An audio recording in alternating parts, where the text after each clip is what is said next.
Hey everyone, welcome back to the channel. In today's video, I'll show you how to check and increase your sending limits on the Remitly app 2025 update. Whether you're sending money to family or managing your transactions, I'll walk you through every step so you can raise your limits quickly and safely. Let's get started.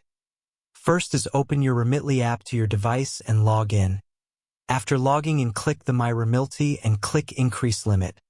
If you want to increase your limit, you need to provide a verification like valid ID. Once approved, your sending limit will increase.